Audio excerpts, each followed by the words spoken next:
Bismillahirrahmanirrahim. Assalamualaikum warahmatullahi wabarakatuh. Alhamdulillah. Tsumma salatu wassalamu ala rasulillah amma ba'd. Akhwati kaifa halukum? Apa kabar semuanya dimanapun antum berada? Mudah-mudahan dalam keadaan sehat, dimudahkan segala urusannya, serta diistiqomahkan dalam kebaikan.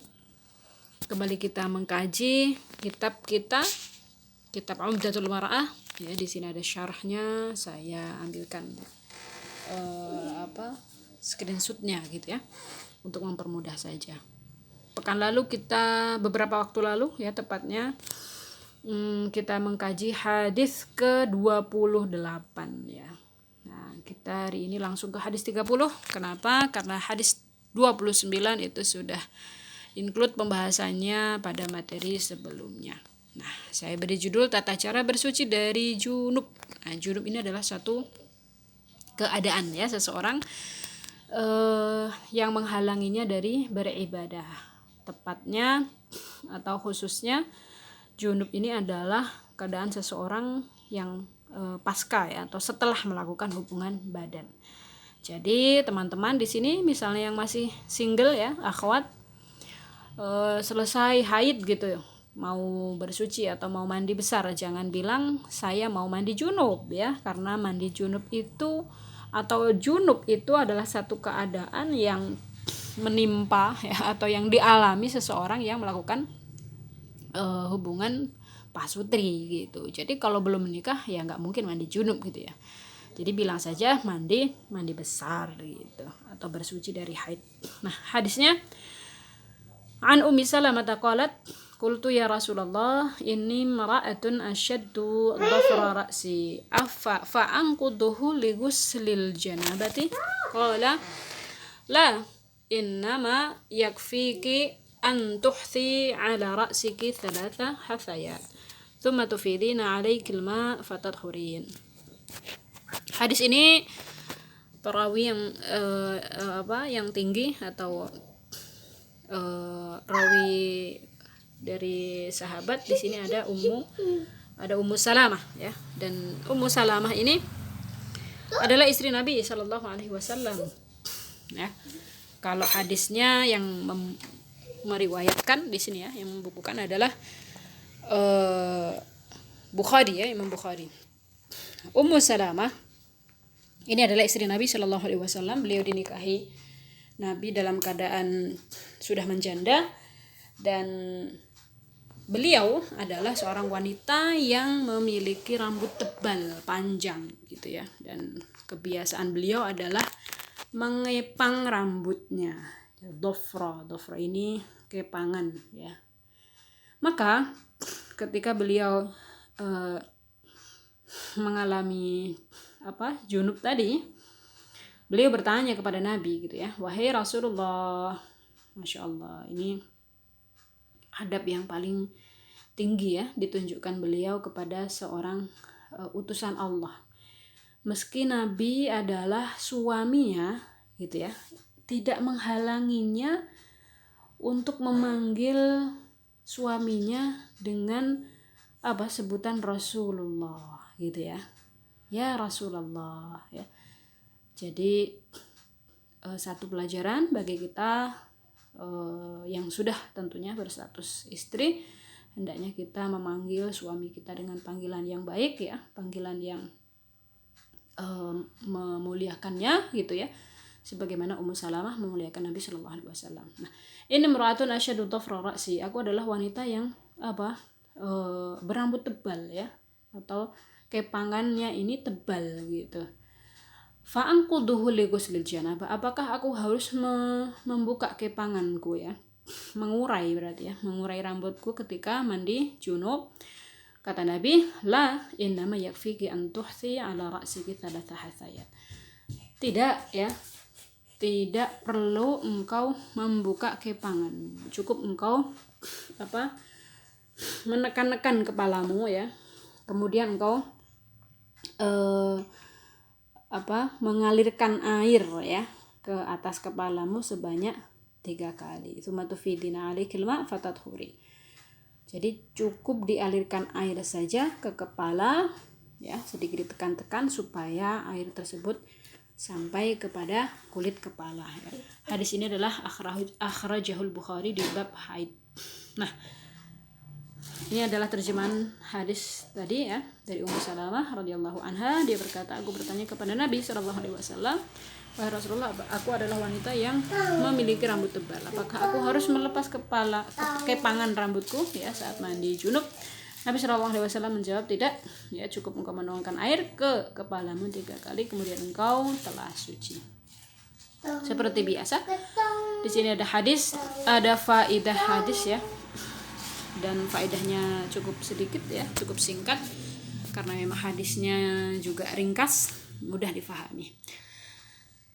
Syaddu dhafra ar-ra'si, yakni fatlu sya'ri wa idkhalu ba'dihi fi ba'din. Ini keterangan kosakata dhafrun itu apa gitu ya. Nah, dhafrul ra'si itu maksudnya adalah yaitu kepangan ya. Fatlu sya'ri itu membagi rambut ya, kemudian dimasukkan ba'duhum ba'do ya, sebagian ke bagian yang lain ya. Kalau kita cara mengepang gitu ya, cara mengepang kan dengan membagi 3 ya kan, kemudian dililit-lilitkan ya satu sama yang lainnya. Yang kedua, artinya ini kepangan ya, bentuknya kepangan, bukan hanya sekadar di kuncir ya, diikat saja. Jadi kepangan saja gitu ya. Kepangan tadi itu tidak mengapa, artinya tidak harus dibuka kepangan tadi ya, apalagi hanya sekedar diikat. Nah, nanti diikat juga termasuk di dalamnya. Min husnil usyrah ya baina zawjaini an tas'al al-mar'atu zawjaha an amri diniha wa an yahtam huwa bi ta'limiha. Jadi bagian dari husnul usyrah ya, hubungan antara suami dan istri ya, pernikahan antara suami dan istri ini adalah ketika seorang wanita mengalami kejahilan ya, kebodohan atau ketidaktahuan dalam perkara agamanya, maka pertama dia bertanya pada suaminya dulu gitu ya. Nah, ini jika suaminya adalah orang yang mengetahui, supaya mungkin juga di antara pelajarannya agar suami pun harus paham gitu ya perkara yang dialami oleh istrinya, baik itu perkara tentang kewanitaan gitu ya, maka seorang suami juga harus paham.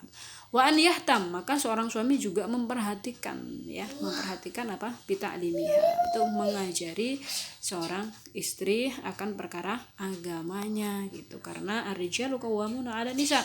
Seorang laki-laki ini kalau kita artikan pemimpin, maka pemimpin itu tidak hanya sekedar mengayomi gitu kan, tapi juga mengajari, memberikan satu pemahaman khususnya pada agama ya, pada istrinya gitu. Kemudian di dalam ayat yang lain, ku anfusakum wa ahlikum nara ya, jagalah diri kalian. Nah, di sini mukhatabnya atau lawan bicaranya adalah kaum laki-laki. Ku anfusakum wa ahlikum nara, jagalah dirimu dan keluargamu dari api neraka. Baik. Jadi di sini sebagaimana Ummu Salamah tadi bertanya kepada suaminya yaitu Nabi Shallallahu Alaihi Wasallam. Kemudian yang ketiga, la yajibu 'alal mar'ati an naqda dhafairi lil ghusli minal janabah. Tidak wajib bagi seorang wanita untuk mengurai ya atau membuka kepangannya saat hendak mandi junub. Idza wasala al-ma'u ila asli sya'ri, jika dia mampu memastikan air tadi bisa nyampe ke akar rambutnya, ya, ke kulitnya, kulit kepala gitu ya. Akar-akar rambut ini sudah terbasahi air, maka tidak perlu kepangan dibuka. Maka begitu juga dengan ikat rambut. Ya, ikat rambut itu tidak perlu dibuka ketika mandi junub bagi seorang wanita gitu ya. Mungkin kalau bagi sebagian ya males atau agak berat gitu ya. Nah, ini ternyata boleh tidak dibuka. Yang penting kita pastikan air itu sudah membasahi kulit kepala kita, akar rambut kita sampai ujung rambut kita. Wa inna yajibu dzalika lil ghusli minal haid ya. Nah, di sini membuka kepangan tadi atau membuka ikat rambut itu hanya dilakukan ketika mandi haid ya. Jadi kalau mandi haid di sini ya, yang saya baca juga dari majelis fatwa ya, Syekh Utsaimin juga menganjurkan agar membukanya ketika mandi haid. Karena kalau haid itu kan panjang waktunya ya. Bisa dibayangkan 1 minggu misalnya ya, seorang wanita haid mengalami haid, dan mungkin dalam 1 minggu ini dia tidak mandi tidak keramas ya, atau tidak mencuci kepalanya gitu ya. Maka ketika dia mandi besar selesai dari haid, hendaknya dia membuka kepangannya gitu ya. Ketika mandi junub dia tidak perlu. Yang keempat ya, fil ghusli tabda'ul mar'atu bi ghusli ra'siha. Ketika mandi besar ya, seorang wanita itu hendaknya dia memulai mencuci kepalanya. Tsumma tufidu al-ma' 'ala badaniha. Setelah itu dia baru mengalirkan air ke seluruh badannya. Nah, maka wa bidzalika takunu qad salat. Maka dengan mencuci kepalanya tadi, mengguyurkan air ke kepala ya dan ke seluruh badannya, itu sudah dianggap dia telah bersuci dari junub gitu. Ini secara rukunnya gitu ya.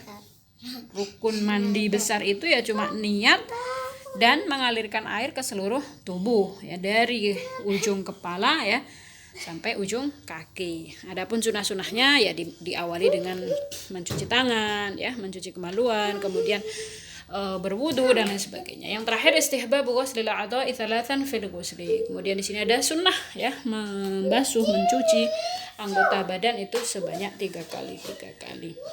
Jadi bedanya ya dengan